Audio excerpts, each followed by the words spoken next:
Samuel Bradley stood at the frosted window watching winter descend on Montana like judgment itself. The sky had gone the color of old bone. Wind rattled the glass in its frame. Outside, the thermometer read 5 degrees Fahrenheit and falling. Snow came sideways now, thick and mean, the kind that buried landmarks and erased trails. 5 years he had spent in this house. 5 years alone. The mantel held a single portrait. Anna Bradley at 16, her smile bright with plans she would never fulfill. Beside the portrait rested a Springfield Model 1873 rifle, $15 he had spent on her last birthday. She had wanted to learn to shoot. He had bought the rifle but never found time to teach her.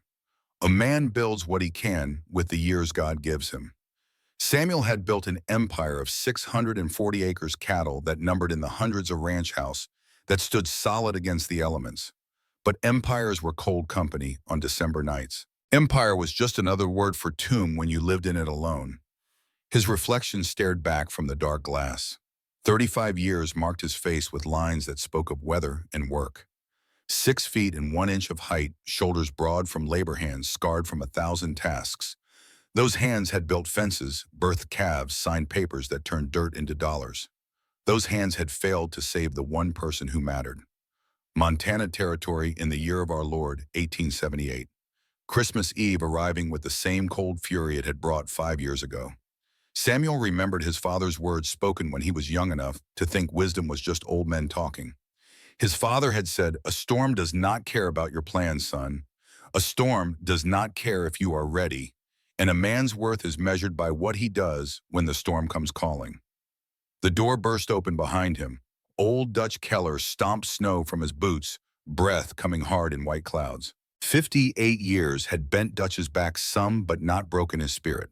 His face carried the weathering of a Union Army veteran who had seen Shiloh and Antietam and survived to tell no tales about either. He had worked Samuel's ranch for 8 years, loyal as stone, steady as sunrise. "Boss," Dutch said, "we got trouble." Samuel turned from the window. Dutch's face was white under the frost that clung to his mustache. Fear lived in the old man's eyes, and Dutch Keller did not scare easy. "Storm's here," Samuel said. "I can see that much." "It's the nurse, Claire Hartford."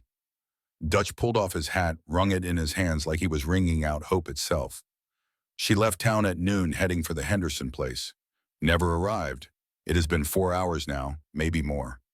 4 hours in this storm. 4 hours was a death sentence spoken slow." Samuel's hands tightened on the window frame. The wood was cold enough to burn. "The Henderson place is 12 miles north. Trail crosses Frozen Creek Ravine." Dutch's voice dropped low. "You know that country, boss. Notorious in winter." Everyone in the territory knew Claire Hartford. Traveling nurse, 28 years old, trained at some fancy hospital back in St. Louis. She rode the circuit between homesteads, delivering babies, treating fevers, setting bones. Charged $2 a visit when people could pay, took eggs or preserves when they could not. Made maybe $30 a month and saved lives with the same quiet competence other people used to mend fences. Samuel had spoken to her exactly twice. Once to pay for treating a ranch hand's infected hand.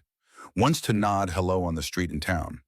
She was small, maybe 5 feet and 4 inches, brown hair pulled back, severe hands that showed calluses from work. She did not smile much, neither did he. "Henderson baby," Samuel said. "Breech position, from what I heard. First child. Could go bad quick." Dutch moved closer to the fire, but the cold in his voice had nothing to do with temperature. "But that ain't all, boss. Claire was carrying medicine. Diphtheria antitoxin. Worth $50 if it is worth a penny. Enough to save maybe 20 children in the neighboring homesteads. Outbreak started 2 weeks back. $50. 2 months' wages for a working man." Claire Hartford had been racing against 2 emergencies, trying to save 1 baby and 20 children, and the storm had caught her between heaven and hope. "Town send out a search party?" Samuel asked, though he already knew. "They did. Turned back an hour ago. Temperature dropping to 10 below tonight, maybe worse. Wind at 40 miles per hour. Visibility 10 feet if you are lucky." Dutch's voice went flat. "They said they will try again at first light, if there is anything left to find." First light, that was 12 hours away. 12 hours at 10 below zero. You did not survive 12 hours. You became a statue in the snow, frozen in whatever position death had taken you. Like Anna. The memory came sharp as broken glass. 5 years ago, almost to the day, January 3rd, 1873. Samuel had been in Denver signing papers on 50 head of cattle at $45 each.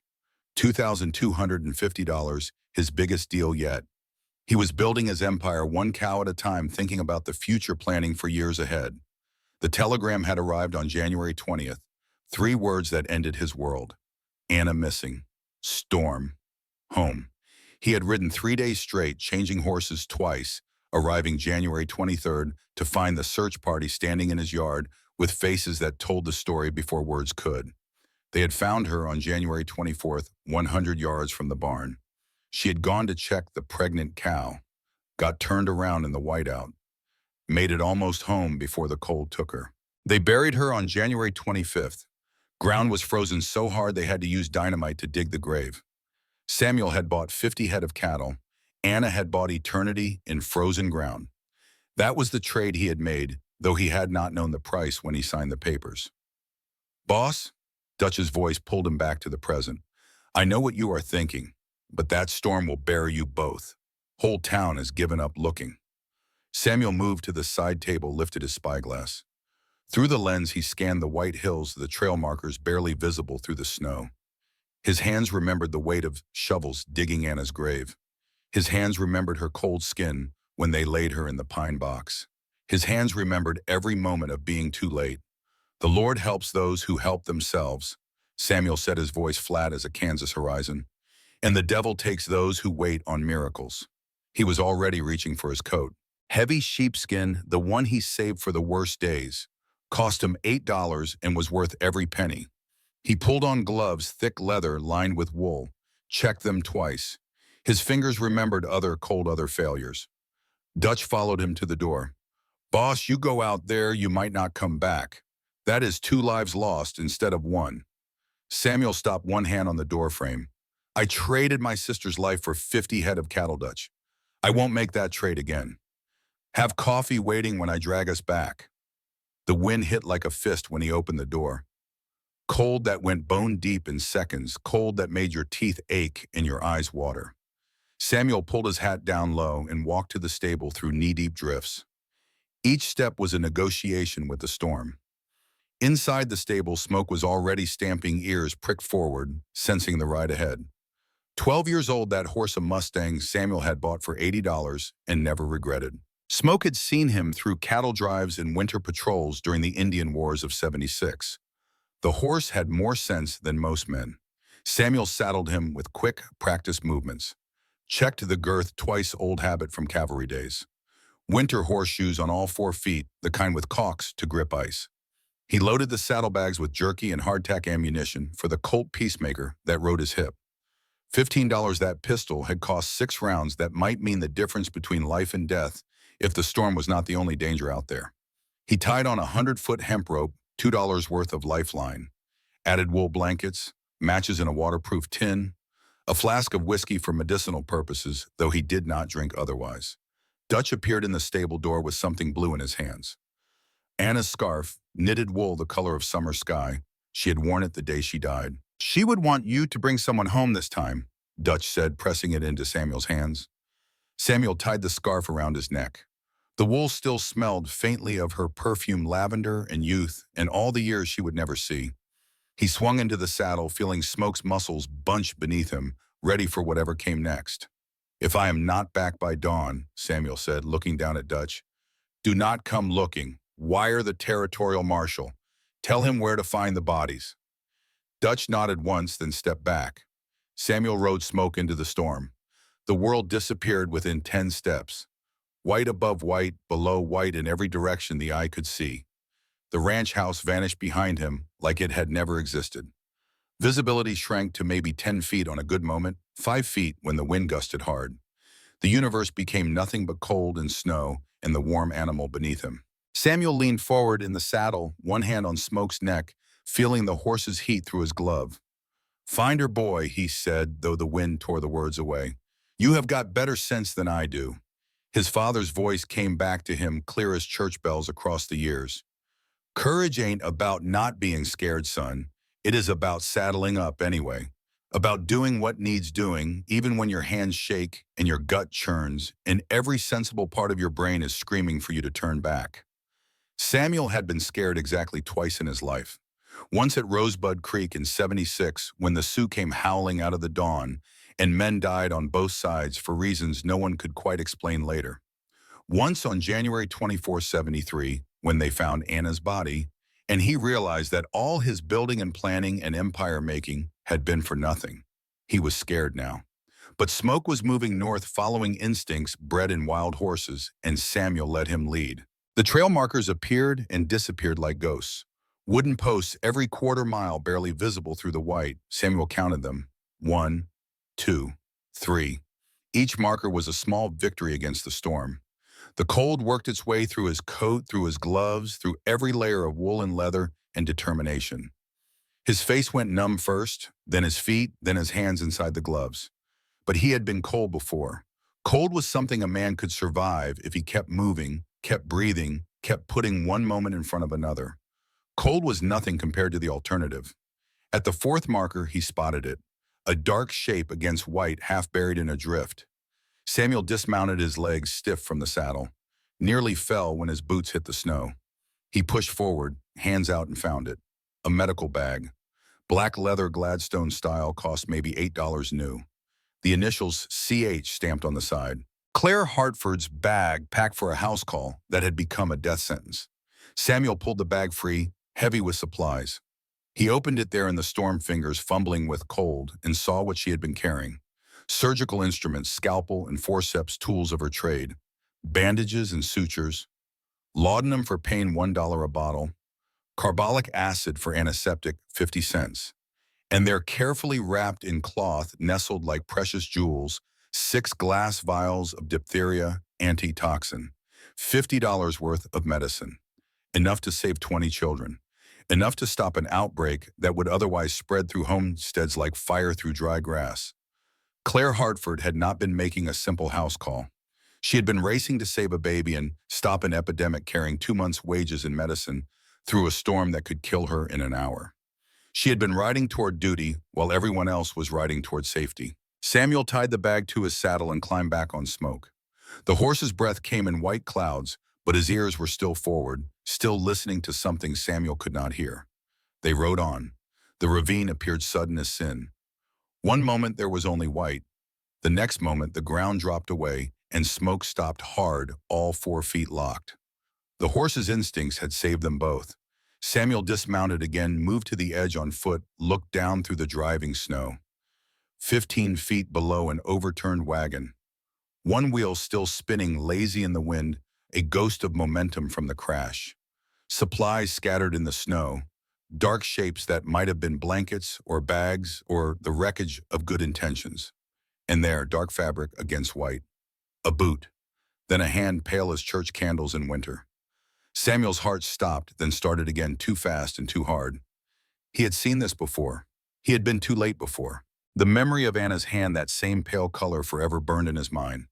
But Anna had been dead 3 days when they found her. This woman might still have hours, might still have minutes, might still have a chance if a man was willing to take it. Samuel grabbed the rope from his saddle, tied one end around Smoke's saddle horn, threw the other end down into the ravine. The hemp uncoiled like a snake, disappearing into white. He tested the knot twice, old cavalry habit. Then he went over the edge. The descent was ice and terror. His boots slipped, slipped again. The rope burned through his gloves as he controlled the slide. 15 feet had never seemed so far. He hit bottom harder than intended, went to one knee, pushed back up. She lay beside the wagon, crumpled like a discarded coat. Samuel reached her in 3 strides, dropped to his knees beside her. His hands found her neck, pressed fingers against the pulse point Dutch had taught him in the war. There. Faint, but there. A heartbeat. 40 beats per minute when it should have been 70, but alive. Still alive. Her lips had gone blue, cyanosis setting in, skin pale and cold to touch like marble in a churchyard. Her breathing was shallow, maybe 8 breaths a minute when it should have been 16. Her left ankle bent wrong beneath her, twisted at an angle that spoke of torn ligaments, if not broken bones. Samuel had seen hypothermia in the Indian Wars, had seen men in all 3 stages shivering and confused in stage 1, drowsy and clumsy in stage 2, unconscious and dying in stage 3. Claire Hartford was deep in stage 2, maybe sliding toward 3. He had 2 hours if he was lucky, maybe less. He looked at the wagon trying to piece together what had happened. The wheel was shattered, broken on a boulder that jutted from the ravine wall. The wagon had come down the trail too fast or too careless, hit the rock and overturned. Fresh horse tracks led away into the storm. Her horse had run, probably headed home, leaving her alone with injury and cold. For a moment, Samuel had thought he saw bandit work. Horse thieves were not uncommon in the territory, men desperate enough to rob travelers in storms. But this was just bad luck and worse weather. The storm did not need accomplices to kill. He examined Claire's ankle, careful not to move it yet. Swollen purple, but the bone felt straight beneath his careful fingers. Grade 2 sprain, torn ligaments, painful but survivable. The cold might even help numbing the pain, reducing swelling. Small mercy in a situation that offered few. Her supplies had scattered from the overturned wagon. Baby delivery kit, blankets, more medicine. Everything she needed to save lives now buried in snow while she died from trying. Samuel's father's voice came again, clear across the years. Death is patient, son. Death will wait while you fight and struggle and pray. Then death will take you when you finally get too tired to keep going. He would not get tired, not this time. Decision point. Move her now. Risk spinal injury from the fall. Or warm her here, risk hypothermia death while he worked. Samuel looked at her blue lips, her shallow breathing, her still face. He thought of Anna frozen 100 yards from safety. He thought of arriving too late, always too late, forever. Too late. I was not there for Anna, he said aloud, though only the wind was listening. I will not fail twice. He stripped off his sheepskin coat, the good one that cost $8, his only protection against the cold, wrapped it around her shoulders, tucking it close. The coat was still warm from his body.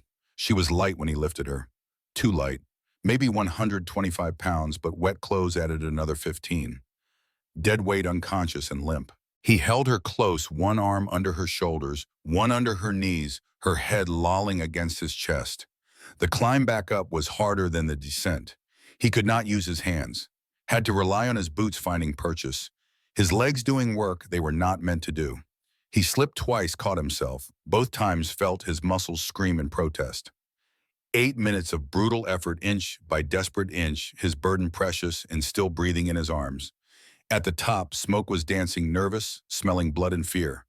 The horse's eyes showed white. Samuel approached, slow talking, steady the way you gentle a spooked animal. Easy boy, easy now, need your help. Getting Claire onto Smoke took every bit of skill Samuel had learned in 15 years of horsemanship. She could not help, was dead weight in his arms. The horse was scared, kept dancing sideways. Samuel needed both hands free to lift her, but needed one hand to hold the reins, keep Smoke steady. He made a decision. Tied the reins loose to the saddle horn so Smoke could not bolt far. Then he focused on the task. Lifted Claire with his left arm, pressed her weight against his side. Grabbed the saddle horn with his right hand to pull them both up. His gloves slipped on the frozen leather. Samuel looked at his right hand, at the thick leather glove covered in snow and ice. Looked at the saddle horn, frozen solid from an hour in the storm. Looked at Claire's blue lips and knew she had minutes, not hours. He pulled off his right glove. The cold hit his bare hand like a hammer. Not cold like winter mornings or cold like snow in your face. Cold that went straight through skin to bone. Cold that felt like fire first and then worse than fire. Cold that was a living thing with teeth and claws and hunger. Samuel pressed his naked hand to the frozen saddle horn and pulled. His skin welded to the metal. Leather at 10 below zero becomes a trap that does not let go. He felt his palm freeze to the horn, felt his fingers lock around it. The pain was immediate and complete. Every nerve in his hands screamed, but he pulled. Pulled with his back, with his legs, with his core. Pulled Claire's weight and his own weight up into the saddle. Smoke held steady. Good horse. Loyal horse. Worth every dollar of that 80. Samuel got Claire settled in front of him, her back against his chest. Pulled her into position with his left hand, his right hand still frozen to the horn. Then with a tearing sensation that would haunt his dreams later, he ripped his hand free. He looked at the damage. Already his fingertips were changing color. gray spreading from the tips backward, white patches forming where blood had stopped flowing. The pain was transcendent beyond anything he had known. Then as he watched, the pain began to fade. Not better. Worse. The nerves dying, going silent, announcing their surrender to the cold. His father's voice, "Son, you will face choices where all the options cost something. Not everything in life comes free. That is when you find out who you are. Not by what you keep, but by what you are willing to lose." Samuel was willing to lose 2 fingers, maybe 3, maybe his whole hand if it came to that. But he was not willing to lose another life while he stood by and watched. He pulled Claire closer with his left arm, wrapped Anna's blue scarf around both their necks, took the reins in his left hand, his right hand tucked useless against his side. His body heat was her only warmth now. His coat on her, his body behind her, his warmth bleeding into her cold. He knew what was happening, had seen it in the war. Frostbite in 3 degrees.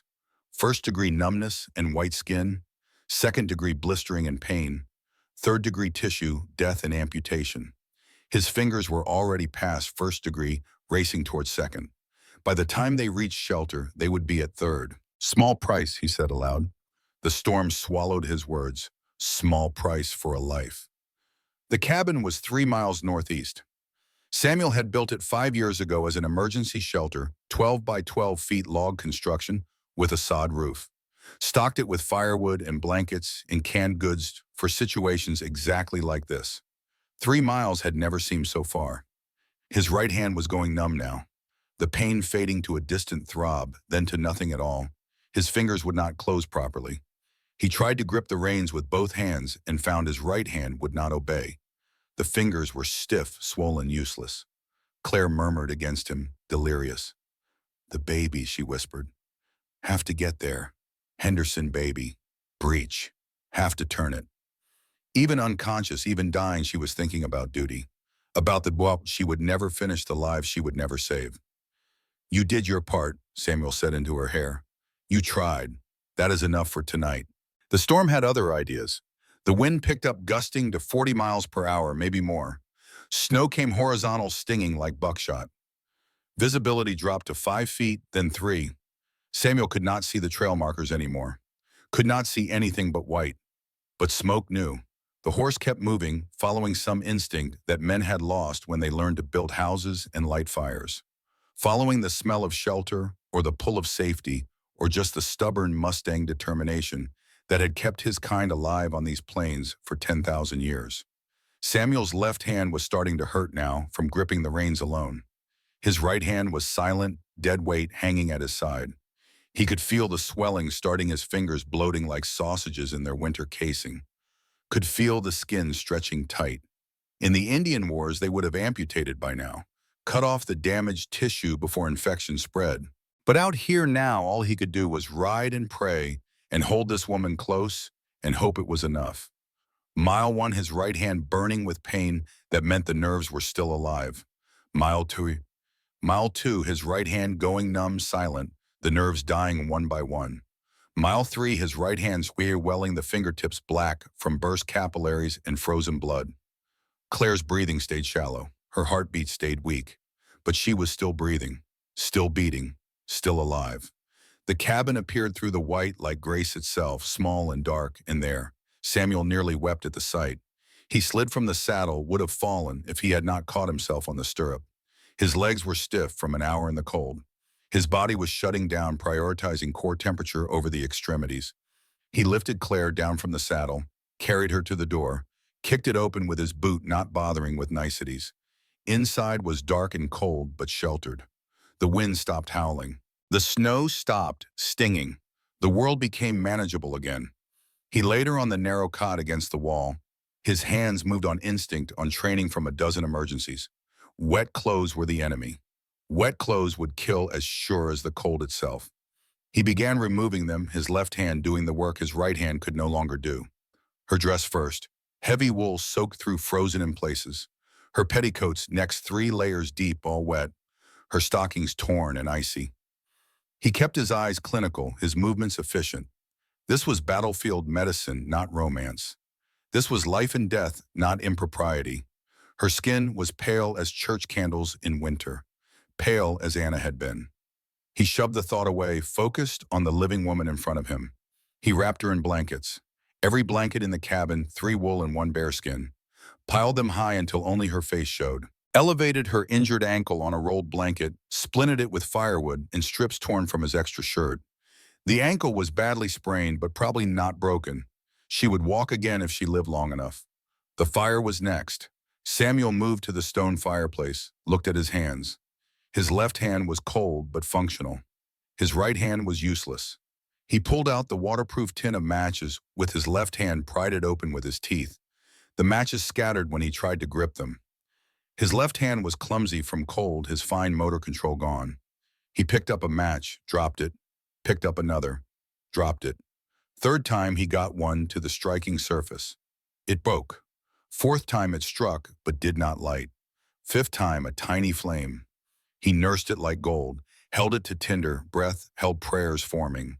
The flame caught. The tinder began to smoke.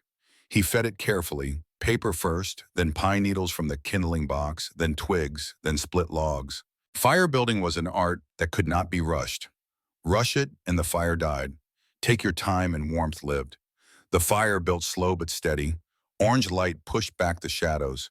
Heat began to fill the small space. Samuel fed the flames, watching them grow, feeling the cabin transform from tomb to shelter. He heated snow in a dented pot from the emergency supplies, made weak tea from the cache. When it was warm enough, he lifted Claire's head, coaxed her lips open, poured drops into her mouth. She swallowed. 3 sips, slow and weak.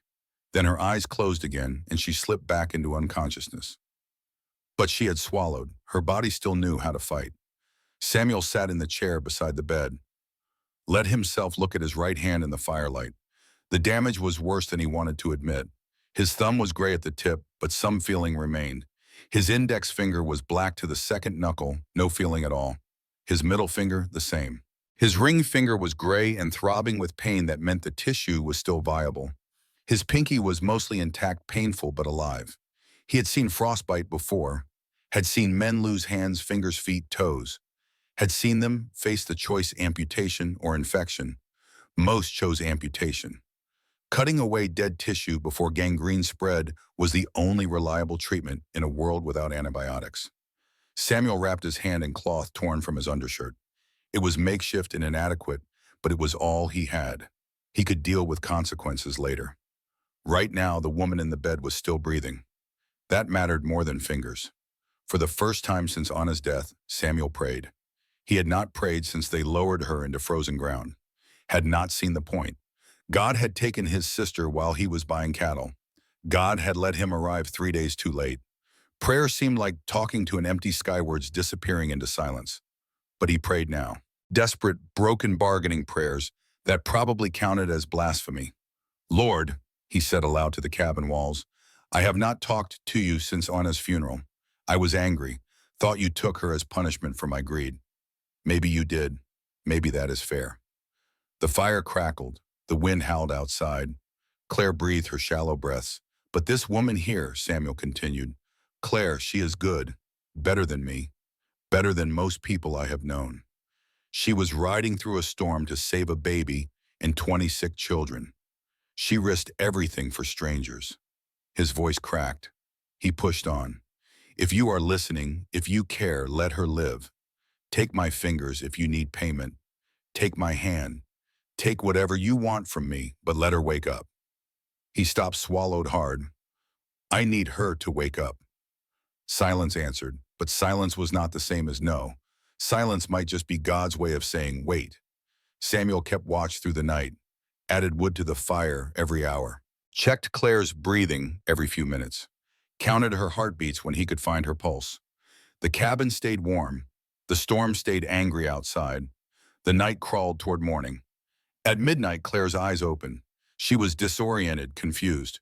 Her eyes moved around the cabin, trying to make sense of strange walls and firelight and pain in her ankle. Then her gaze found him. You stayed, she whispered. Her voice was raw, damaged from the cold. But it was her voice. She was awake. She was alive. Nowhere else to be, ma'am, Samuel said. She tried to sit up.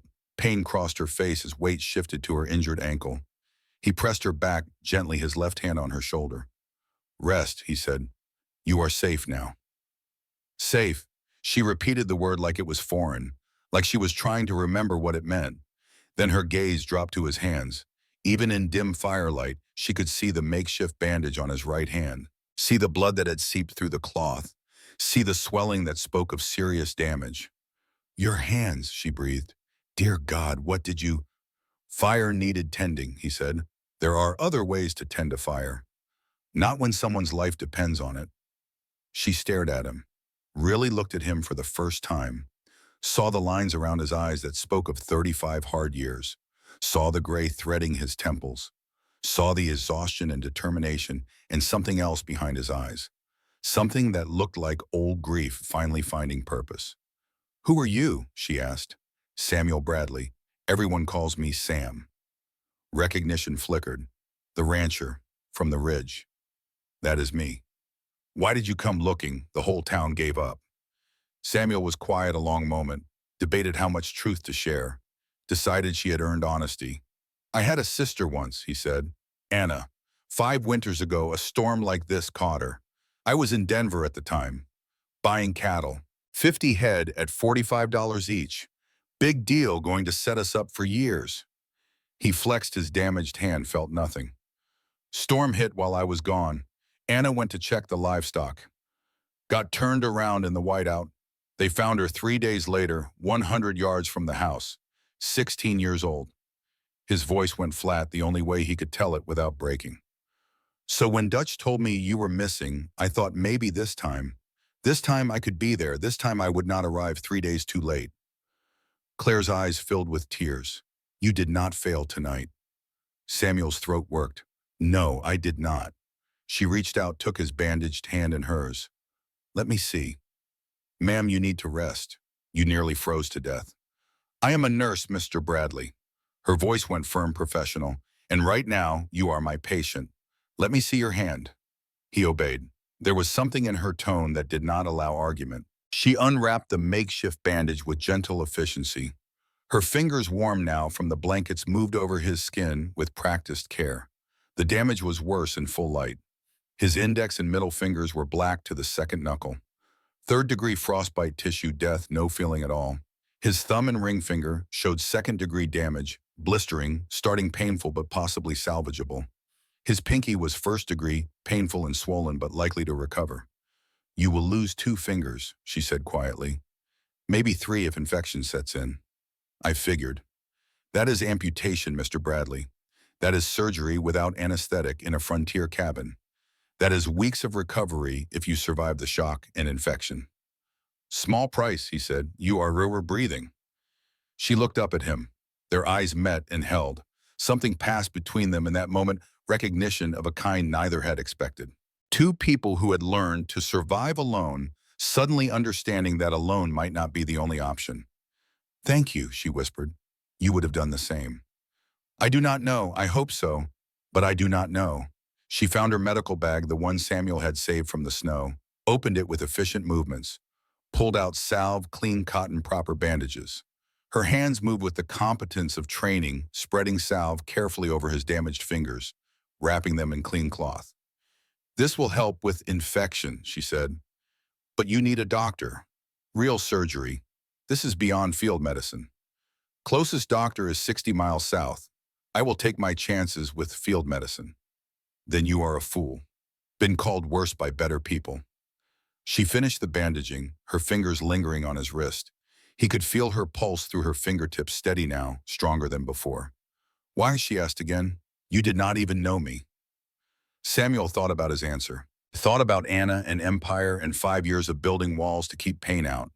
Thought about this woman who had ridden into a storm to save strangers. Thought about how life sometimes offered second chances and how men were fools not to take them. Maybe that is why I could, he said quietly. Did not know enough to be afraid yet. Outside, Christmas morning began to gray the windows. Inside, the fire crackled and warmth held the cold at bay. Claire slept again, her breathing easier now. Samuel kept watch, his bandaged hand throbbing with pain that meant tissue was still alive. He had traded 2 fingers for a life. It was a trade he would make again. a trade he should have made 5 years ago if he had been there instead of in Denver counting cattle that suddenly seemed worth nothing at all. The storm continued its howl. The fire burned steady, and for the first time in 5 years, Samuel Bradley felt like he was exactly where he needed to be. Claire Hartford woke to the smell of coffee and the ache of her ankle. Memory returned in pieces, the wagon overturning the long walk through snow that went on forever, the moment when her legs simply stopped working and she lay down in the white. Then hands lifting her, a voice saying, "Stay with me," warmth where there had been only cold. She opened her eyes. An unfamiliar ceiling of rough-hewn logs, walls chinked with mud and moss, a fire burning low in a stone fireplace, and a man at the stove, his back to her, pouring coffee with bandaged hands that moved careful and slow. She recognized him. Everyone in the territory knew Samuel Bradley, rich rancher who lived alone on the ridge, rode into town twice a year for supplies, spoke to no one, left before sunset, built an empire on 640 acres and filled it with nothing but cattle and silence. He turned to Cotter, watching. Lines marked his face, 35 years of weather and work. Gray threaded his dark hair, but his eyes were younger than his face, holding something that might have been hope if hope had learned to be careful. "You are awake," he said. "Mr. Bradley." Her throat was raw from cold and screaming into wind that swallowed sound. "How long?" "Christmas Day. Storm is still going, but lighter now." He brought her the coffee in a tin cup, moved slow like approaching a spooked horse. "Careful. It is hot." She sat up with effort. Every muscle protested. Every joint felt like it had been taken apart and put back together wrong. She wore a flannel shirt that was not hers. Her own clothes hung by the fire, drying on a line he must have strung while she slept. The impropriety of it should have bothered her. It did not. "You did not maintain propriety with a man who saved your life." She took the cup, managed a sip. Black as sin and strong as forgiveness. The warmth spread through her chest. She glanced at his bandaged hands, the makeshift wrapping from last night still held, though blood had seeped through in spots. "How are your fingers this morning?" she asked. "Numb, but that's expected." He flexed his left hand carefully. "The ones that still have feeling hurt like hell. That's a good sign." She nodded. The frostbite damage was done. Now it was just a matter of waiting to see what tissue would survive. 2 fingers would be lost, she'd told him that last night. He'd accepted it with the same flat calm he applied to everything. Samuel was quiet, a long moment, staring at his bandaged hand. "You know about Anna, what I told you last night in the cabin, how I was in Denver buying cattle when the storm took her." Claire nodded, remembering his raw confession in the darkness. "That's why I came for you," he said quietly. "Why I couldn't let another person die in the snow while I did nothing. Why I'll never make that trade again, empire for a life." He met her eyes. "So when Dutch told me you were missing, I thought maybe this time I could be there instead of arriving 3 days too late." Claire finished bandaging his hands. Her fingers lingered on his wrist, feeling his pulse beat steady and strong. "You did not fail tonight." His throat worked. "No, I did not." They made breakfast together, an odd dance in the small space, both of them damaged, both of them determined. She cooked one-handed, keeping weight off her injured ankle. He tended the fire with his left hand, his right hand splinted and useless. They moved around each other like people who had done this before, finding rhythm without discussion. Bacon from her supplies, cornbread she had packed for the Henderson family. Coffee, always coffee. They ate by the hearth shoulders, nearly touching in the confined space. Outside, the storm continued its lower howl. Inside, warmth and food created a pocket of civilization against the wild. "Tell me about her," Claire said. "Anna, if it does not hurt too much to talk about." Samuel stared into his coffee cup like it held answers. "She was born in 57. Our mother died bringing her into the world. Childbed fever 3 days after the birth. So I raised her. I was 16, thought I knew everything. Learned real fast I knew nothing about raising a girl child." A ghost of a smile touched his face, gone quick as it came. She was smart, read everything she could get her hands on. Wanted to be a teacher, wanted to open a school for homesteader children who had no education otherwise. I was saving money for her to go to teachers of college back east. That is why I was in Denver. That cattle deal was going to pay for her schooling. He flexed his bandaged hand, old habit, seeking feeling that was no longer there. December of 72, I told her about the Denver trip. She said, "Do not go, it is almost Christmas." I said, "This deal will set us up for years. You will have money for college and a school of your own someday." She smiled and said, "All right then, but hurry home." His voice went quieter. I did not hurry. The deal took longer than expected. I stayed for celebrations after drinking with men I thought were important. Arrived home January 23rd to find the search party in my yard. They had found her that morning. I was drinking whiskey in Denver while they pulled her frozen body from a snowdrift. Claire reached out, took his good hand in hers, said nothing because some pain did not need words. "I built this ranch into something after that," Samuel said. "Worked 16-hour days. Bought more land, more cattle, more everything. Thought if I made it big enough, the hole would fill. Just made a bigger empty space. Money does not keep you warm at night. Empire is just another word for tomb when you live in it alone." He looked at her. "What is the point of a kingdom with no one to share it?" "Exactly what I wonder," Claire said softly. "About my traveling, about never staying." "Tell me," he said. So she did. I was born in Philadelphia in '50. My parents worked in a textile mill 12 hours a day, 6 days a week. We were poor, but we had each other. That mattered more than money.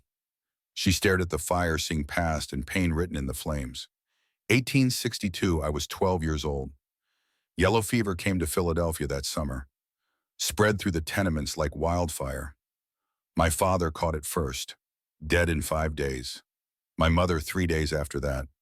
I was orphaned in 8 days, sent to live with my aunt in St. Louis. "I am sorry," Samuel said. "My aunt was a healer. Knew herbs and folk medicine things passed down from her grandmother. She taught me everything she knew, said I had the hands for it, the temperament. In '72, St. Mary's Hospital opened a nursing program. My aunt spent her savings to enroll me. I trained for 2 years, graduated top of my class in '74. "So why travel?" Samuel asked.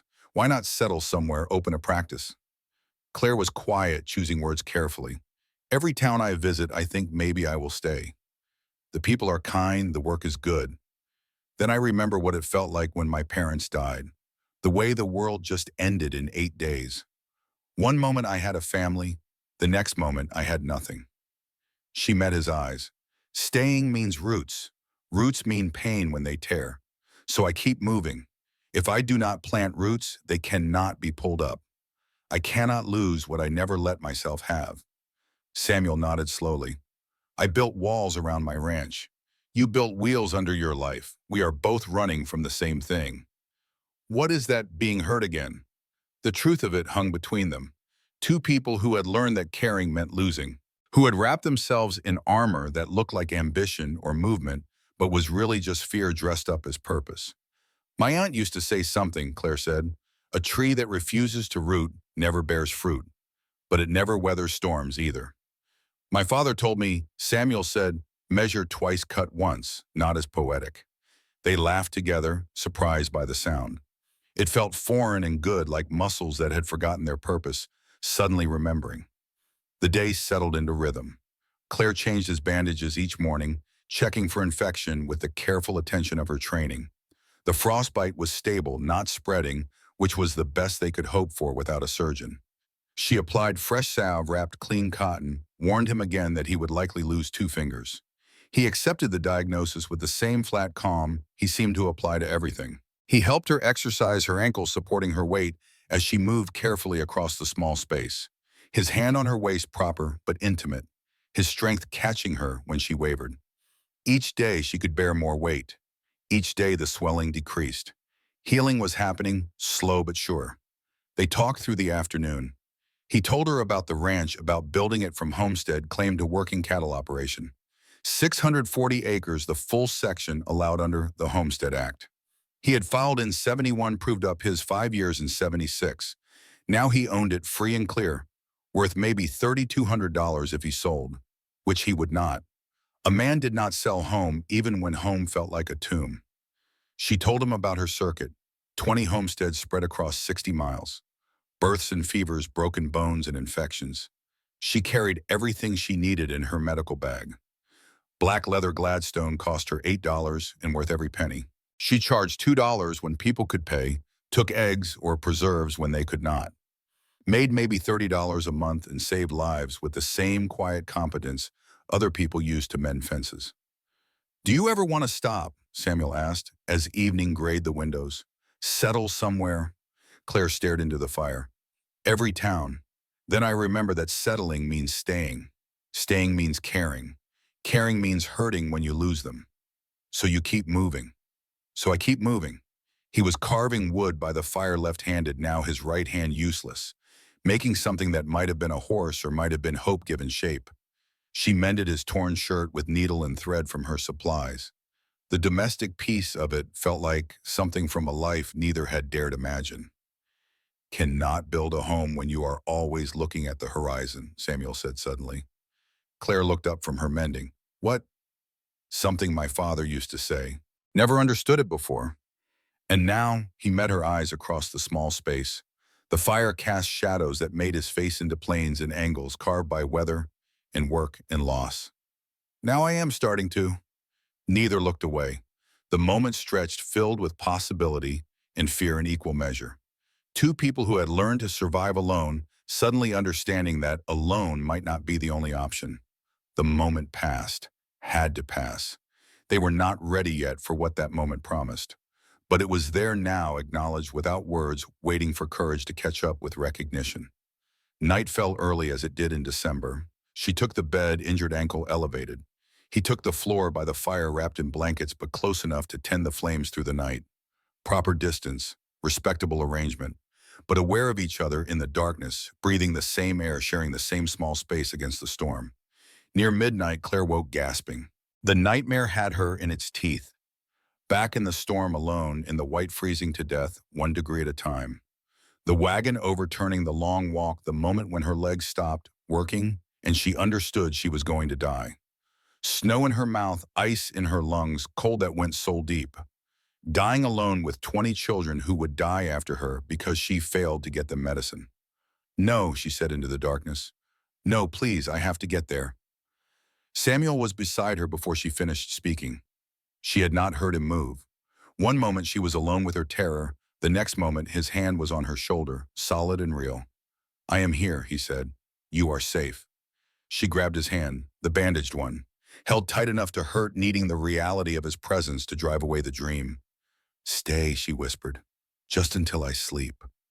"I will stay." He sat on the edge of the bed, her hand in his, her pulse racing under his fingers. Waited there in the dark while her breathing slowed, evened out, found the rhythm of sleep again. Then he dozed upright, too afraid to leave her, too proper to lie down beside her. They woke at dawn, still touching. Neither mentioned it. Day 2 brought a different kind of storm. Not wind and snow outside, but realization inside. The storm had not broken. They were still trapped.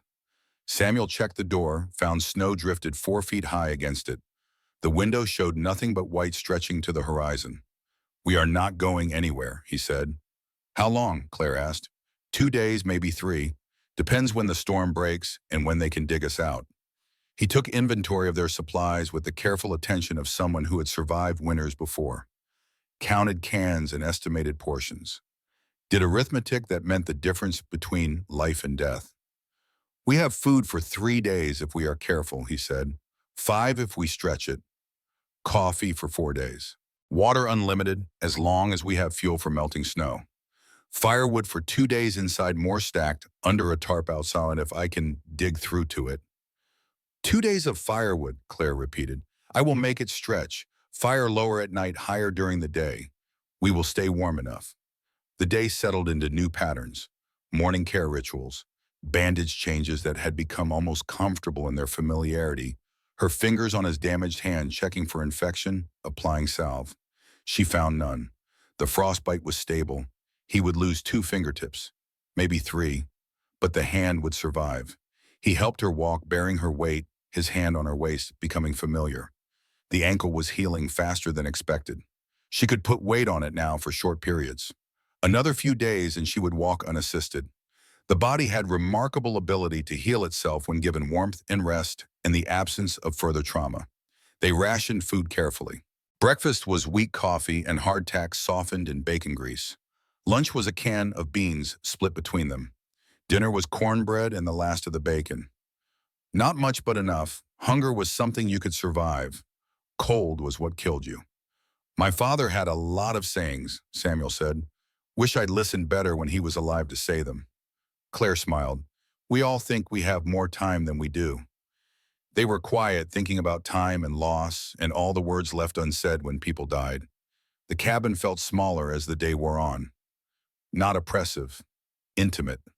Two people learning the rhythm of sharing space, of working around each other, of existing together without needing constant conversation to fill silence. Claire noticed things about him. The gentle way he added logs to the fire, careful not to smother the flame or waste precious fuel. The quiet competence in every movement, nothing rushed, everything considered. The sadness that lived behind his eyes, lighter now than it must have been before, but still there. The way he never asked for help, even when his damaged hand made tasks difficult. Pride or stubbornness or just the habit of a man who had lived alone too long.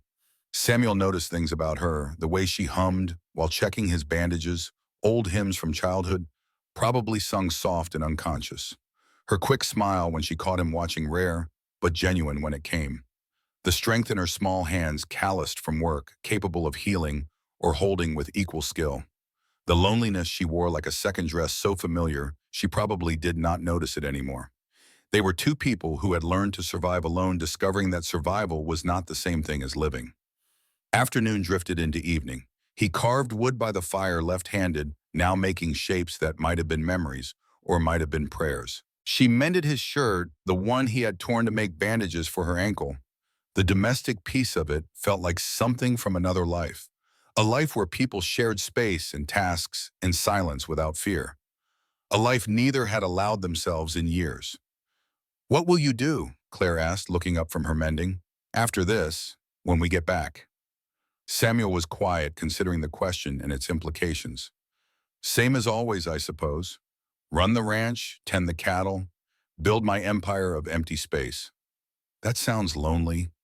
It is, but loneliness is safer than the alternative. What alternative? Caring about someone, then losing them. Claire set down her mending. So we just exist. Never risk anything, never let anyone close. Seems like the smart choice.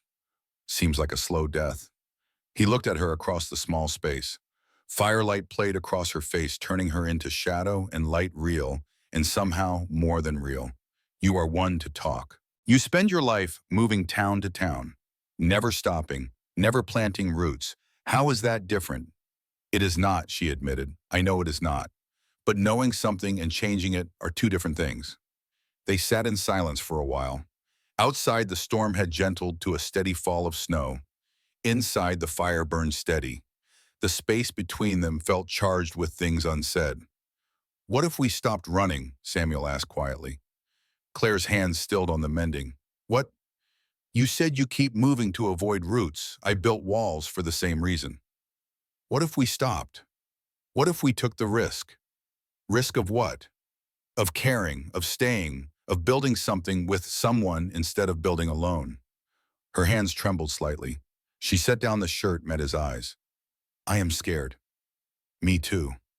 What if it goes wrong? What if we lose each other like we lost everyone else?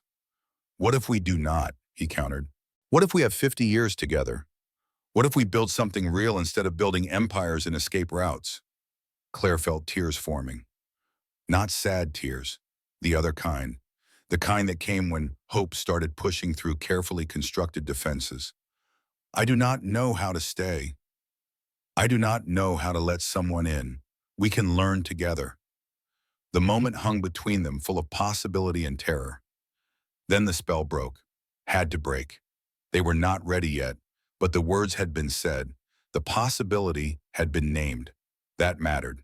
Night came. She took the bed. He took the floor. Same arrangement as the night before, proper and respectable, and increasingly inadequate for what was growing between them. But they were careful people who had been hurt before. Careful people move slow. Careful people check their surroundings before committing to a path. Near midnight, Claire woke again.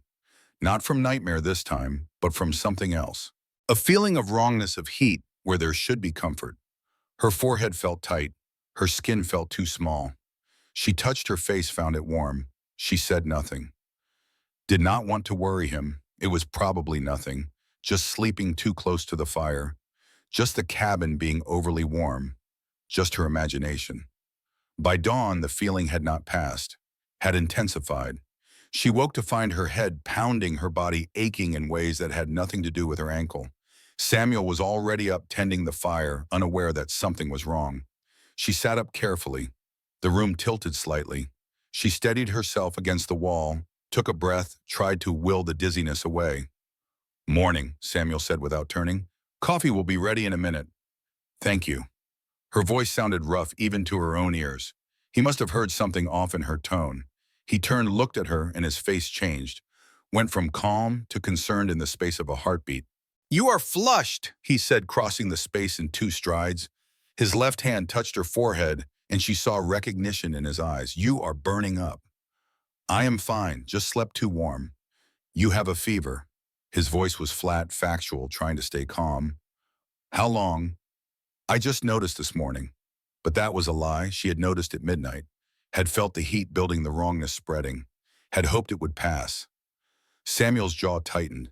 "The wagon. When you were thrown. Did you hit anything?" Claire thought back. The overturning had been chaos and terror. She remembered impact pain, the world spinning. "Maybe. My ribs hurt. I thought it was just bruising." He lifted her shirt carefully, checking her right side. Even his gentle touch made her gasp.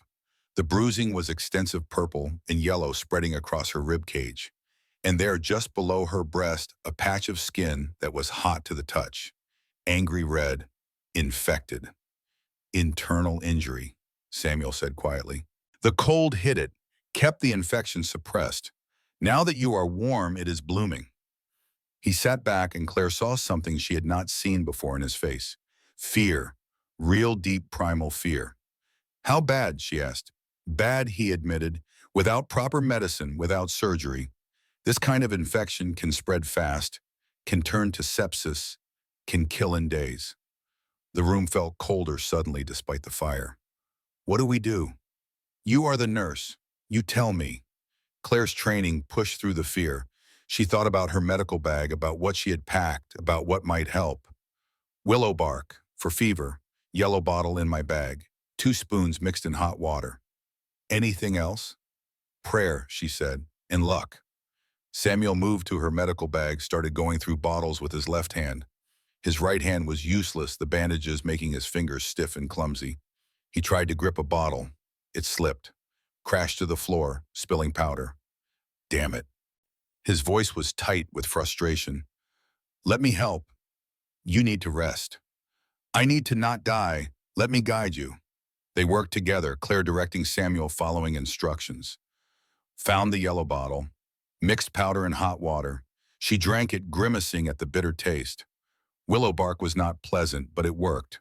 Would reduce fever, reduce inflammation, buy them time. "How long until it works?" Samuel asked. "Few hours, maybe less." "And if it does not work," Claire met his eyes, did not lie to him. "Then we hope the storm breaks and they dig us out before the infection spreads to my blood." "How long do we have?" "Day, maybe 2 if we are lucky." Samuel sat back, his face carved from stone. "I did not bring you out of that snow just to watch you die in this cabin. Sometimes we do not get a choice. There is always a choice." But even as he said it, Claire could see the helplessness in his eyes, could see him calculating odds and finding them poor. A man who had failed once before, who had arrived 3 days too late, who had spent 5 years building walls against this exact feeling. And now here it was again, death reaching for someone he cared about, and his hands were literally damaged beyond use. The fever climbed as morning became afternoon. Claire could feel it building in her blood, spreading through her body like fire. Her skin burned, her vision blurred. She tried to stay present, tried to fight, but the infection was stronger than will. By evening, she was delirious, murmuring words that made no sense, thrashing in the bed, tangling blankets, living in memories and nightmares without clear boundary between them. "The baby," she whispered. "Henderson baby. Breech position. Have to turn it. Have to get there." Samuel sat beside her, helpless, his bandaged hand holding hers. "You did your part. Rest now. 20 children. Diphtheria. Cannot let them die. Cannot fail them. Even dying, even burning with fever, she was thinking about duty, about the lives she could not save, about promises she could not keep. It broke something in Samuel to hear it, to understand that this woman, this incredible woman who had risked everything for strangers, was going to die thinking she had failed. "You did not fail," he said, though she probably could not hear him. "You tried. That is enough. That has to be enough."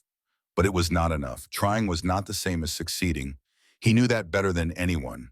He had tried to arrive in time for Anna, had failed, had spent 5 years living with that failure, could not face another 5 years, could not face 50. Night fell. The fever raged. And Samuel Bradley, who had not prayed since burying his sister, who had turned his back on God and hope and any possibility of mercy, found himself on his knees beside the bed, found himself begging the darkness for one more miracle, one more chance, one more opportunity to not arrive too late. The storm outside had quieted. Inside, a different storm was raging.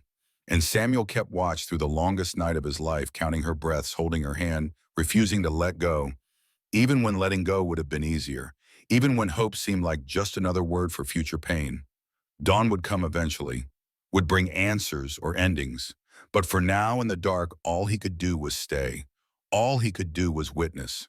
All he could do was pray to a God he was not sure was listening, that this time, just this once arriving in time, would be enough.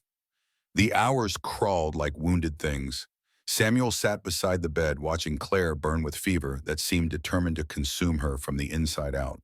Her skin blazed under his touch. Her breath came fast and shallow, each exhale weaker than the last.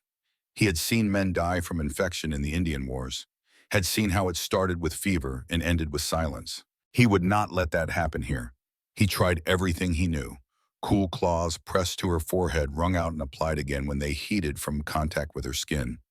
Water coaxed past her lips, most of it spilling down her chin because she could not swallow properly. He elevated her injury, though he was not sure it would help with an internal infection. He prayed, though prayer had failed him before and probably would again. But prayer was all he had left when knowledge ran out. The night stretched eternal. 1 hour became 2, became 3. The fire needed tending. Samuel added wood with his left hand, his right hand useless and throbbing. The pain in his damaged fingers had returned, which meant tissue was still alive enough to hurt. Small comfort when the woman he was learning to care for might not see morning. Claire's fever climbed. He could chart its progression by touching her skin, by counting her rapid pulse, by watching the flush spread across her face. 100 degrees, 102, 104. At 104, the body started shutting down non-essential systems. The brain cooked in its own heat. Organs began to fail. "Fight," he told her, knowing she could not hear. "I did not drag you out of that snow just to watch you quit now." But she was not quitting. She was losing. There was a difference. Quitting meant giving up. Losing meant being beaten by forces stronger than will. The infection was stronger, was winning, was taking her inch by inch while Samuel sat helpless, with hands that could not grip medicine bottles, could not perform surgery, could not do anything except bear witness. Midnight passed into the small hours, the darkest part of night when hope went to die and fear lived loudest. Samuel's back ached from sitting. His eyes burned from not sleeping. His damaged hand throbbed in time with his heartbeat. But he kept watch, kept counting her breaths, kept willing her to stay when every sign said she was leaving. Claire murmured in delirium. Words tumbled out, disconnected fragments of thought and memory. "Baby, Henderson baby, breech position. Have to turn it, have to get there. 20 children, diphtheria. Cannot fail them, cannot let them die." Even dying, she thought about others, about the loves depending on medicines she had carried, about promises she believed she had broken. It tore at Samuel's heart to hear it. 1 in the morning, 2, 3. The fever raged on. Claire's breathing changed, became labored, rattling in her chest. Each inhale was a struggle. Each exhale brought her closer to the silence that followed the final breath. 4 in the morning. Her pulse was so weak he could barely find it. Her lips had gone pale. The flush was fading from her face, which meant her body was giving up the fight. Samuel's prayer had become a single word repeated endlessly. "Please, please, please." 5 in the morning. Dawn was an hour away. Samuel thought about what happened after death, digging another grave, riding back to town with a body wrapped in blankets, going home to a ranch that would feel even emptier than before because now he knew what it was like to share space with someone who understood. Then Claire spoke. Her eyes were closed, her body was still, but her voice emerged clear and certain, cutting through delirium like a knife through fog. Willow bark, yellow bottle, 2 spoons in water. Samuel's head snapped up. She was not awake, not conscious, still lost in whatever fever dream had claimed her. Yet some part of her, some deep part where training lived below thought, was fighting through. The nurse in her so practiced at her work that knowledge bypassed consciousness. Samuel lurched to the table where her medical bag lay open. His hands shook as he searched, left hand doing work while right hand hung useless.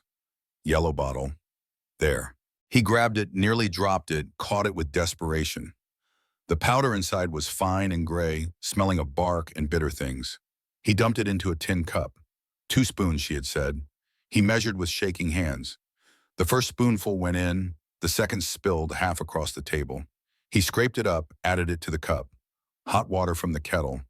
The water turned brown as the powder dissolved. He stirred it with the spoon, left-handed awkward. The mixture looked like mud and probably tasted worse. But if it worked, if it brought her fever down, he would drink a gallon of it himself. He carried the cup to the bed, lifted her head with his bandaged right hand, ignoring the pain that shot through damaged fingers. Pressed the cup to her lips. Drink, he commanded, using her given name for the first time. Please, Claire, drink. She did not respond. He tilted the cup, let liquid touch her lips. Some went down, some spilled. He tried again. More went down this time. A third attempt. She swallowed reflexively, her body obeying commands her mind could not process. Half the cup made it into her. The other half soaked the blankets and pillow. But half might be enough. Willow bark worked fast when it worked at all. Samuel set the cup aside, returned to his chair, took her hand in his good one, and waited. 5:30, her breathing no worse but no better. 6, same 6:30, was the fever slightly lower? He touched her forehead, still hot, but maybe not quite as hot. Maybe 7 in the morning. Christmas dawn, pale and gray beyond the windows. The storm had stopped sometime in the night. The world outside was silent, buried under fresh snow, holding its breath. Inside the cabin, something changed. Claire's forehead, when Samuel touched it, was cooler. Not cool, not normal, but cooler than it had been. The fever was breaking, retreating. Her body was winning the fight he had thought lost. He pressed his hand to her skin, again needing to be sure. Yes, definitely cooler. Her pulse when he checked it was stronger. Her breathing was easier, deeper. The death rattle had left her chest. She was sleeping now, instead of drowning. Samuel slumped in his chair, exhausted beyond measure. Relief hit harder than fear had. She was going to live. The universe owed him nothing but had given him this anyway. One life saved, not redemption exactly, but a step toward it. Near sunrise, her eyes opened, focused, found him sitting beside the bed, holding her hand, looking like a man who had spent the night fighting death and managed to draw. You stayed, she whispered. Tears leaked from the corners of her eyes. He touched her face with the back of his bandaged hand. Gentle, reverent, the way a man touched something precious that might break. Told you. Nowhere else to be. But his eyes said what his mouth could not. Said things neither was ready to speak aloud yet. Said this matters. Said you matter. Said I cannot imagine going back to the tomb I built. Why did you come for me? She asked. Her voice was barely audible. Samuel was quiet, considering his answer. Maybe I did not know enough to be afraid yet. She laughed. It came out as a song. And now? Now I am terrified, but I am here anyway. She reached up, touched his scarred face with fingers that trembled. Neither spoke for a long moment. Some things did not need words yet. Some things needed time to grow before they could be named. Outside voices, faint but growing closer, men calling, dogs barking, the jingle of harness and the creak of wagon wheels on snow. Search party finally arriving now that the storm had passed. They are coming, Samuel said. Claire's hand shot out, grabbed his arm. Samuel. First time she had used his first name without the mister. When we get back, when people talk, I need to know. He understood what she was asking. town would have opinions. Unmarried man and unmarried woman spending 3 days alone in a cabin. Storm was a good excuse, but small minds would make it into scandal. I will not let anyone question your honor, he said. Simple words, but a promise underneath. Not now, not ever. The door burst open. Dutch Keller entered first, stamping snow from his boots, relief flooding his weathered face when he saw them both alive. Boss, Miss Hartford, thank the Lord. Then the Hendersons crowded in. Young couple in their 20s, the wife carrying a baby wrapped in blankets. The baby was crying healthy lungs, announcing life. Mrs. Henderson rushed to Claire's bedside, tears streaming. Miss Hartford! Oh, we thought you were lost. We thought you were dead. She held up the baby. Look at her, Sarah. We named her Sarah. The midwife came through 2 hours after you left. But if you had not brought the medicine for the other children, if you had not... She broke down, unable to finish. Mr. Henderson stepped forward, hat in his hands. 23 children got the diphtheria, Miss Hartford. Your antitoxins saved every one. Doc Miller from the next county over came through with more supplies, but he said without what you brought, first half of them would have died before he arrived. Claire's face crumpled. She had thought she failed, had spent her delirium convinced she had let them die. Now this, proof that her race through the storm had mattered, that nearly dying had meant something. More townspeople crowded into the small cabin, brought food, coffee, blankets, asked questions about the storm and the rescue and how they survived. Samuel answered in his usual flat way. Found her in the ravine, brought her here, waited out the storm. But Dutch pulled him aside near the door, voice low enough that only Samuel could hear. Boss, you look at her the way a man looks at home. Samuel did not deny it. Maybe I finally found one. Then you best claim it proper before someone else stakes the territory. Dutch's eyes were serious. Marcus Webb was in town yesterday, heard him making noise about water rights and opportunities.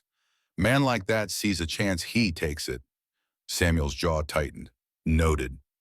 Evening came. The townspeople prepared to leave, promising to return tomorrow with a proper wagon to take Claire back to town. They left supplies, offers to help. When they finally departed, the cabin grew quiet again. Samuel sat on the edge of her bed. What will you do after this, when you heal? Claire looked at her hands. Both of them bore the marks of their ordeal, hers from cold and injury, his from sacrifice. Same as always, I suppose. Move on to the next town. Keep going. What if you stop? She met his eyes. Stopped what?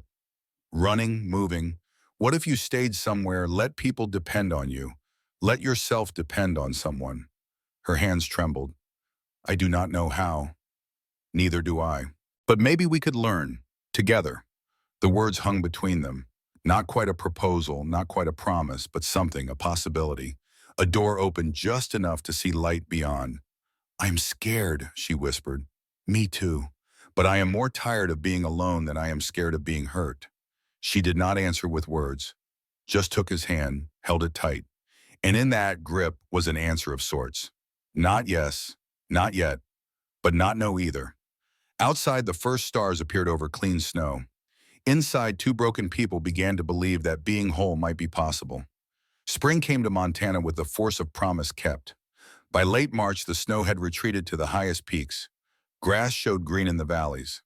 The world that had tried to kill them in December now burst with life that seemed determined to prove winter was not the final word.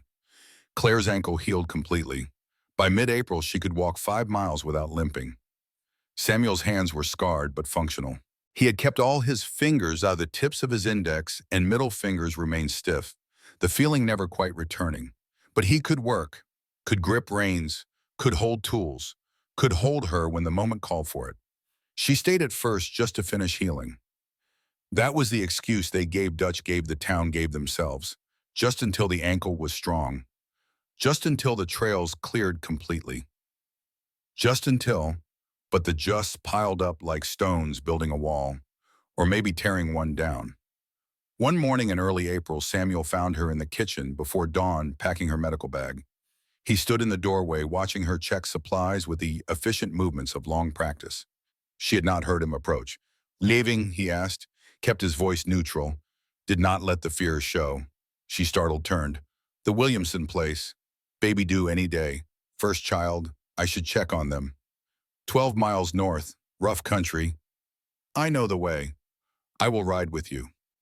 She opened her mouth to protest, then closed it. Nodded instead. Thank you. They rode out together as the sun broke over the eastern hills. The land was waking. Birds called from bare branches that would soon leaf out. The creek ran full with snowmelt, singing its spring song.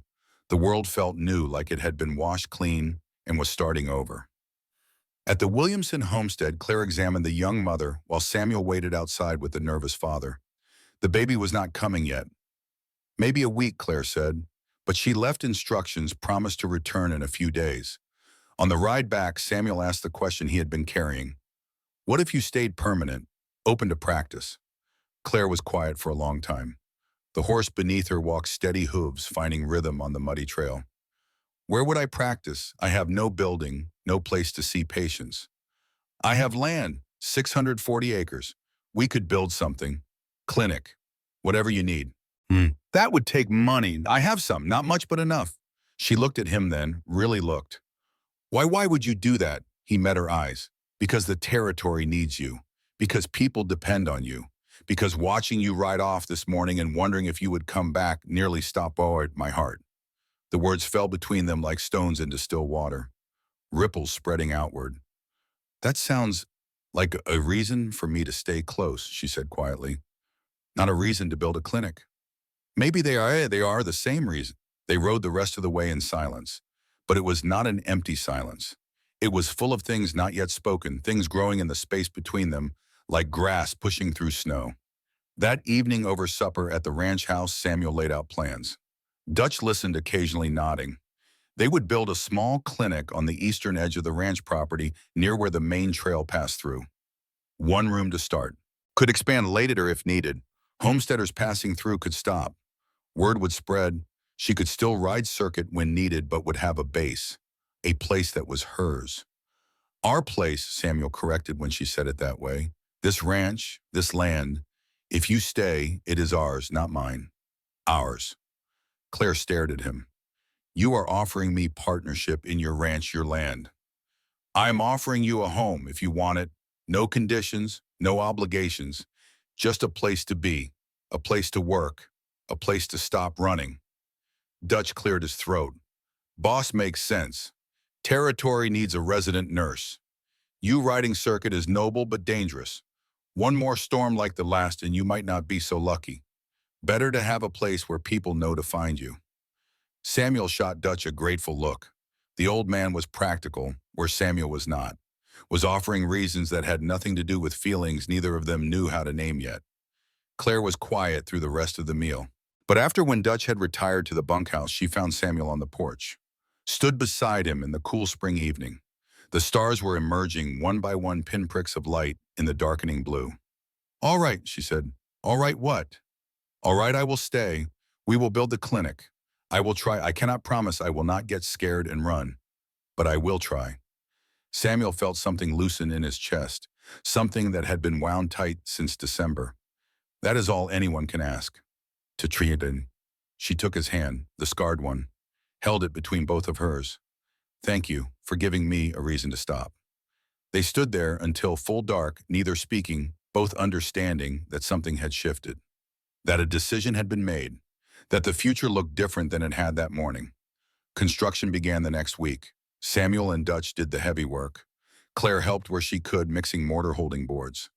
The clinic took shape slowly. Log walls 12 by 16 feet, 2 windows to let in light, a door that faced the trail. Inside, they built shelves for supplies, a table for examinations, a stove for heat. By mid-May, it was finished. Small, but solid. Claire stocked it with supplies ordered from the catalog.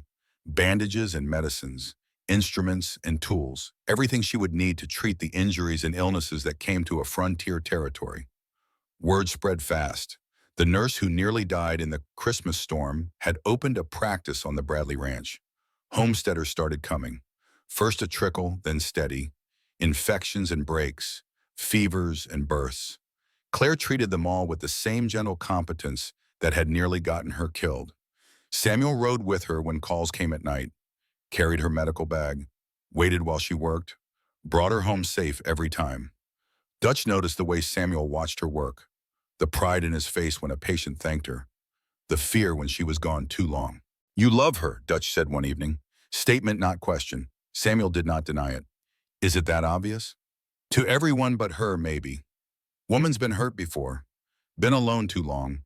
She sees everything except what is right in front of her." What is right in front of her? Man who would ride into hell to bring her home.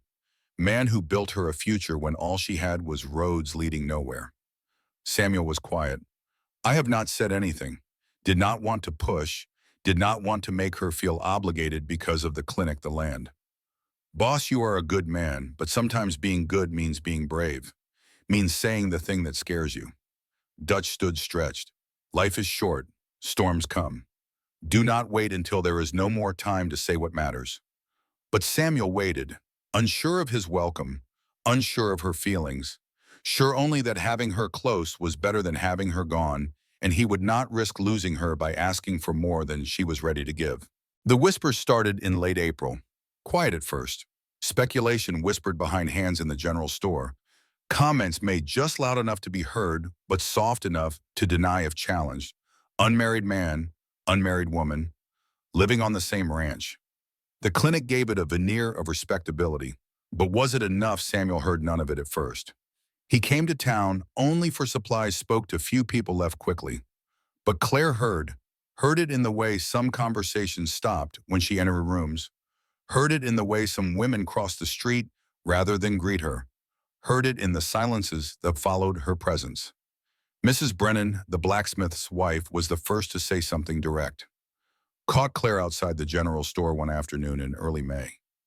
Waited until no one else was close enough to hear clearly. "Miss Hartford, I wonder if I might have a word." Claire turned professional smile in place. "Of course, Mrs. Brennan. How can I help you?" The woman looked uncomfortable, glanced around, then lowered her voice. "It is not about helping me, dear. It is about you, your reputation." Claire's smile faded. "My reputation? You are living on that ranch, with Mr. Bradley, unmarried, unchaperoned. People are talking. I have my own cabin, my own clinic. I am practicing medicine, Mrs. Brennan, same as I did traveling. But you were not living with any of those other men." The woman's face was pinched. "I am not saying you have done anything wrong, dear, but appearances matter, especially for a woman in your position. You depend on families trusting you with their children, their wives. If they think you are living in sin..." She trailed off, the implication clear. Claire felt heat rise in her face, anger and shame mixed together. "Mr. Bradley saved my life, built me a clinic so I could continue my work. He has been nothing but honorable." "I am sure he has, dear. I am sure. But honorable is not enough when people are talking. You might consider making other arrangements, or perhaps making your situation more permanent." Another significant look. Marriage would silence the gossips quick enough. She walked away, leaving Claire standing alone on the boardwalk, feeling exposed, feeling judged, feeling the weight of small-town morality settling on her shoulders like a yoke. That evening she said nothing to Samuel, did not want to burden him with her problem, did not want to force a solution that would obligate him to something he might not want. But the weight of it sat heavy in her chest. The whispers grew louder. By mid-May, it was not just whispers. Marcus Webb made sure of that. Webb owned the neighboring ranch, 600 acres that shared a water source with Samuel's land. He had made offers before to buy Samuel's property, been refused every time. The water rights were valuable, could support twice the cattle. Webb wanted them badly, and now he saw an opportunity. He started subtle, comments in the saloon about how convenient it must be for Bradley to have a woman right there on his property. Jokes about frontier medicine being full service now. Innuendo wrapped in laughter, easy to dismiss, but hard to forget. Then less subtle. Spoke at the town council meeting about moral standards and what kind of example they wanted to set for their children. Did not name names. Did not have to. Everyone knew who he meant. Claire felt the shift. Families who had called for her services began calling less often. Women who had been friendly grew distant. Invitations dried up. The isolation she had spent 5 years running from found her anyway, dressed up as Judgment and delivered by neighbors who had smiled to her face a month before. She thought about leaving, packing her bag, and moving on like she always had. But something stopped her. Something she could not name yet, but felt growing stronger every day.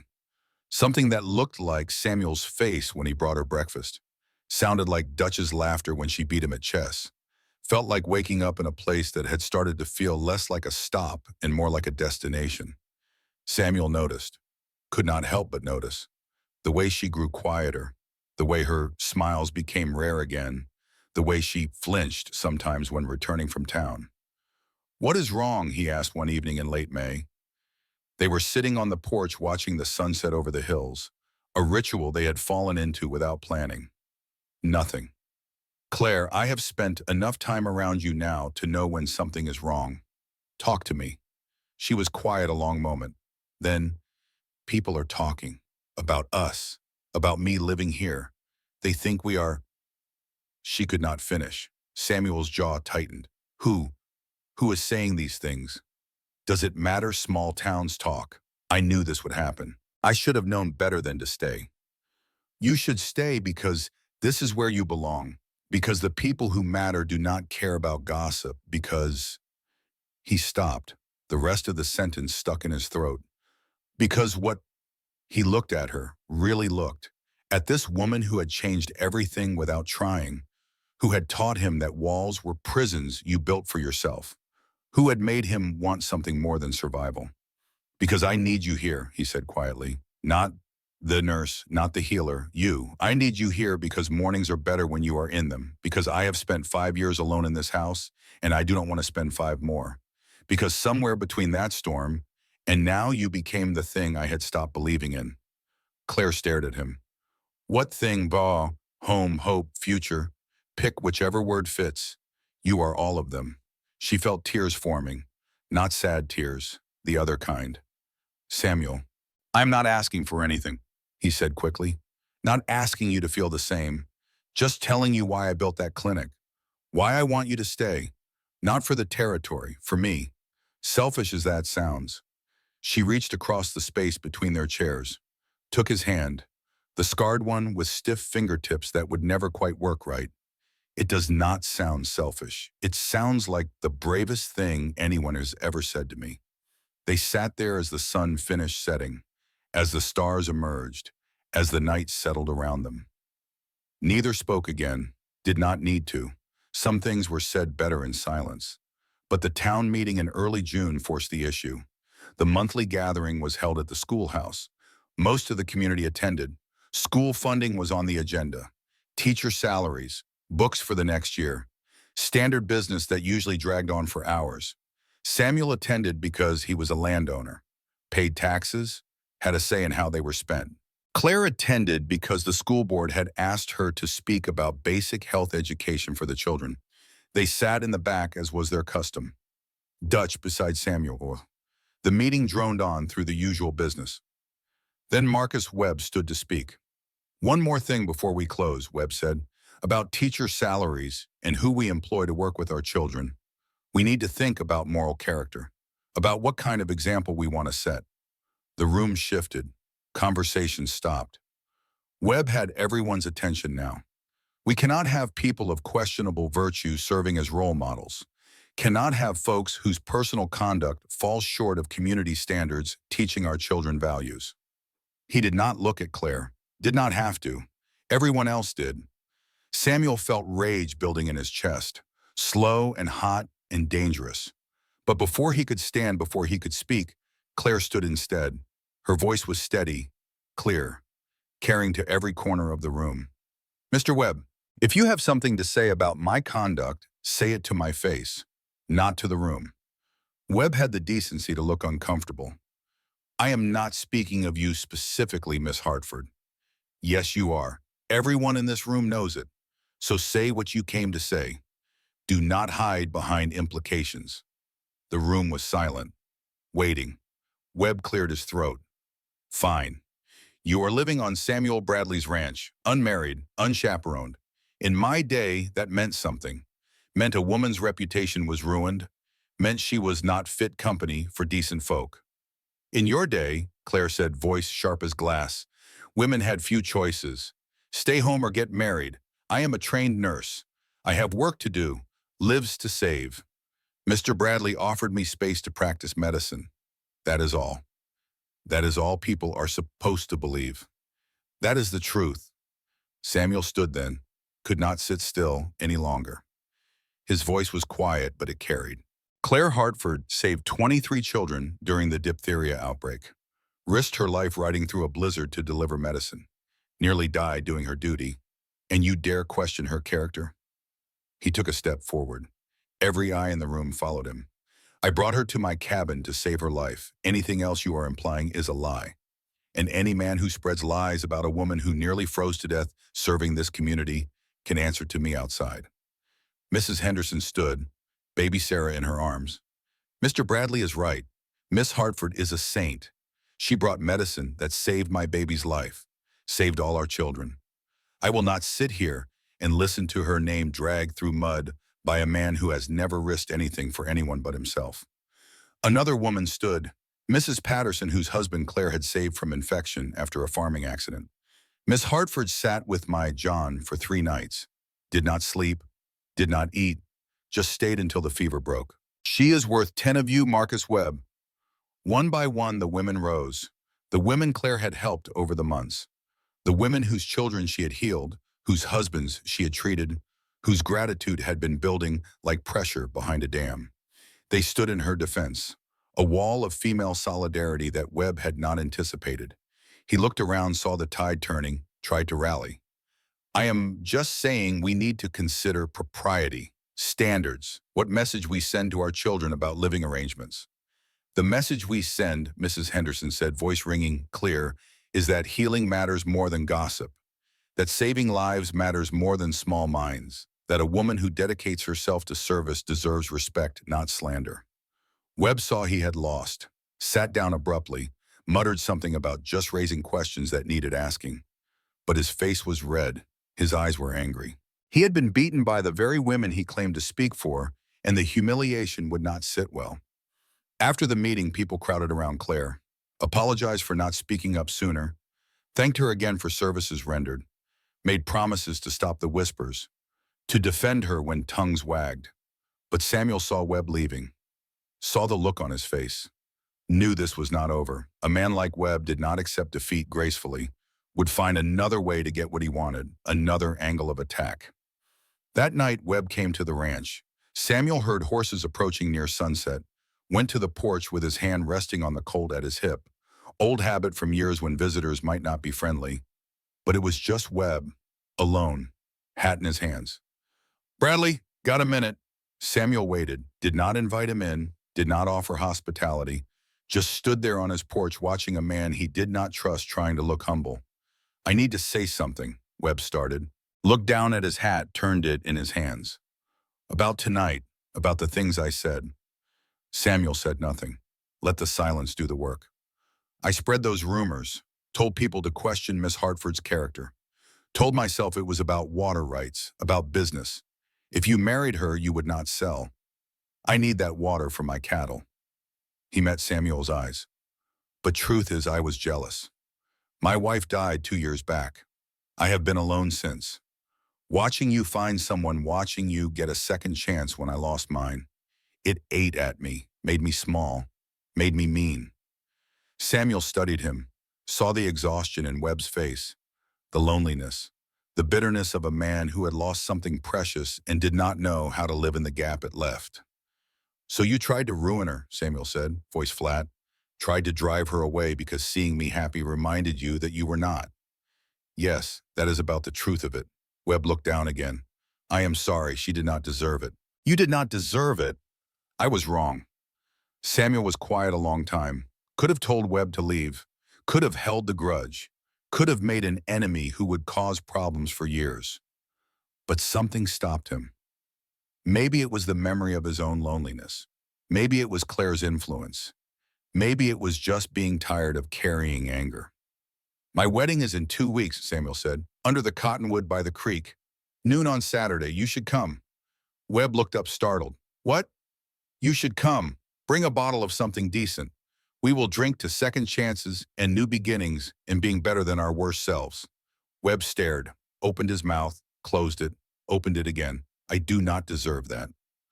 None of us deserve half of what we get, good or bad. But grace is not about deserving. It is about giving anyway. Webb's eyes were bright. He blinked hard, nodded once. I will be there. And Bradley. Thank you for being a better man than I was. He left. Samuel stood on the porch watching him ride away into the dusk, felt Claire's presence before she spoke. She had been standing in the doorway listening. Wedding, she said, in 2 weeks. He turned, saw her face, could not read it. I was planning to ask, tonight actually, but I guess I just told Webb first. He took a breath.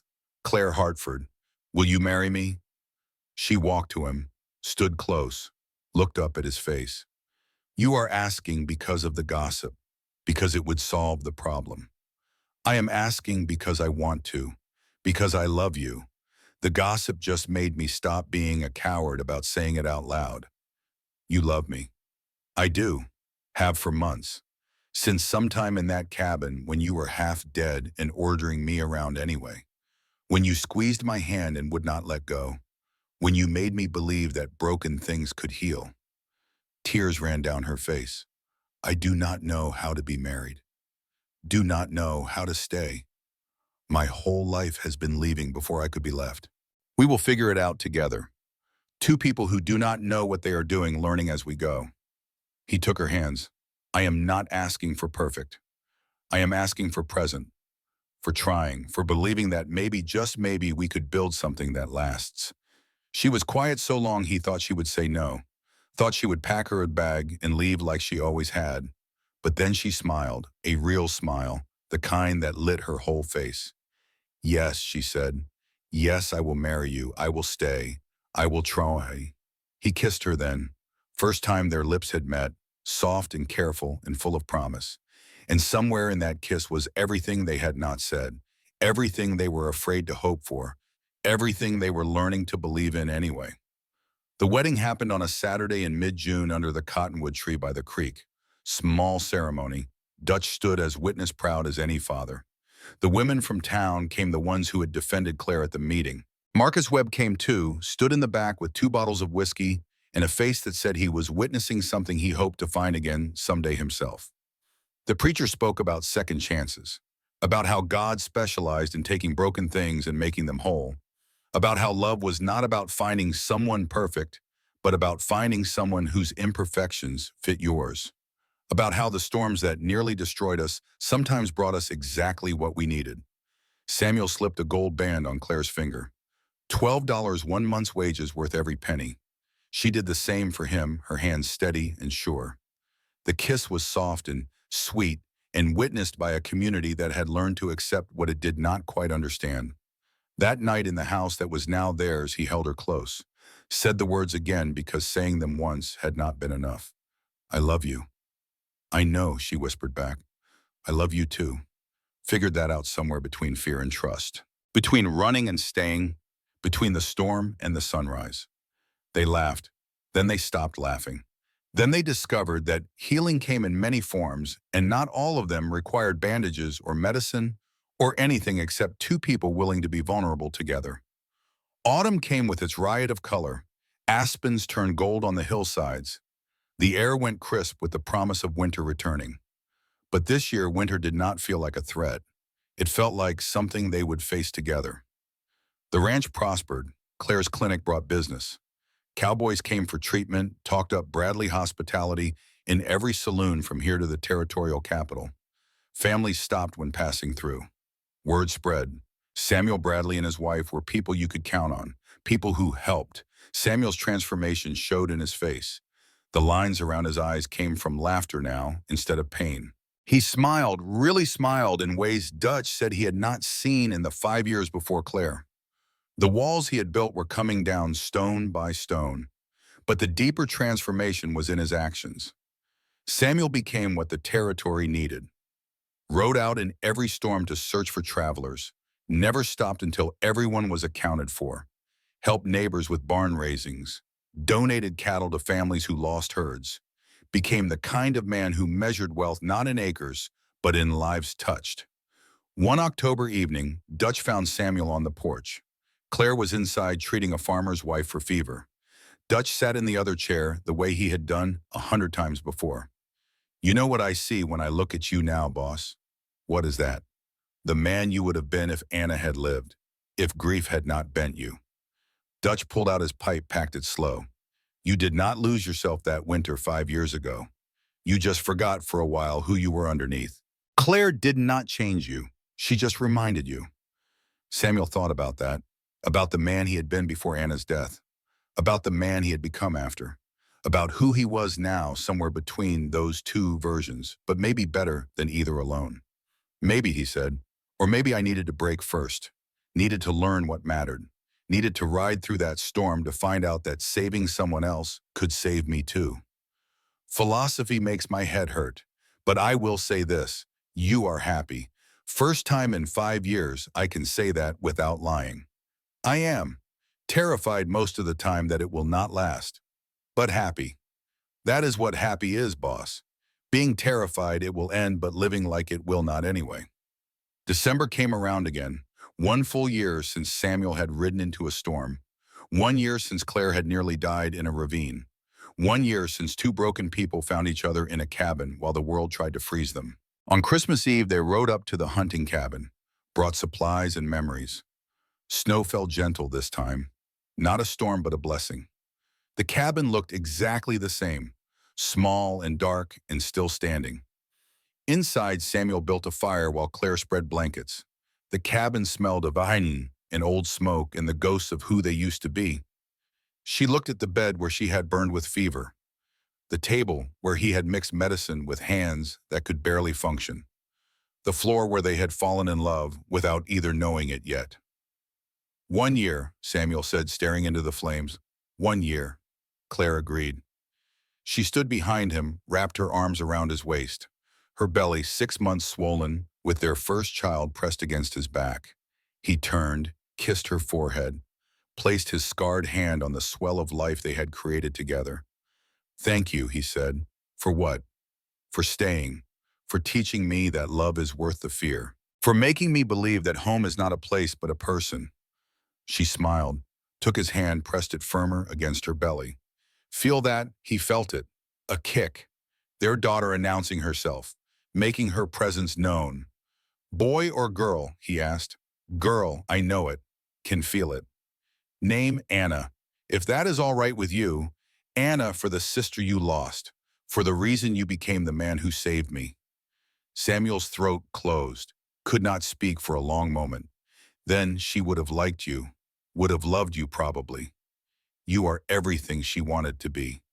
Strong, brave, healing people. Then Anna it is, Anna Bradley.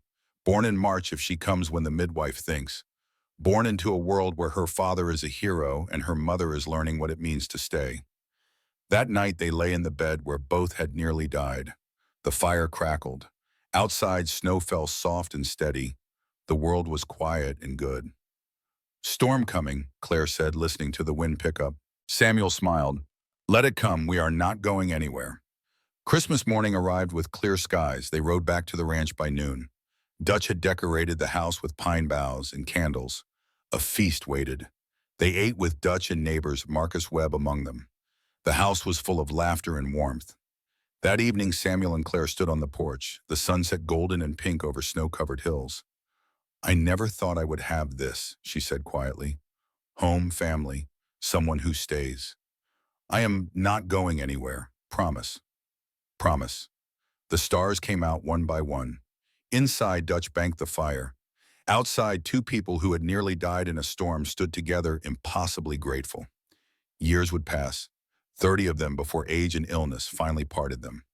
They would have their daughter Anna in March, would watch her grow into a woman determined to heal like her mother, would see her become Montana's first female doctor in 1901. Samuel would keep his promise, would ride out in every storm for 3 decades, would search until everyone was found, would never lose another person to winter. Not one, that would be his legacy. That in the ranch that became a haven. That and the lamp that burned in the window, telling travelers here was warmth, here was safety, here was home. And on quiet December nights when snow fell and the fire burned low, they would remember, would touch their scars, would marvel at the path that brought them together, would whisper thanks to the storm that nearly killed them, but instead taught them how to live.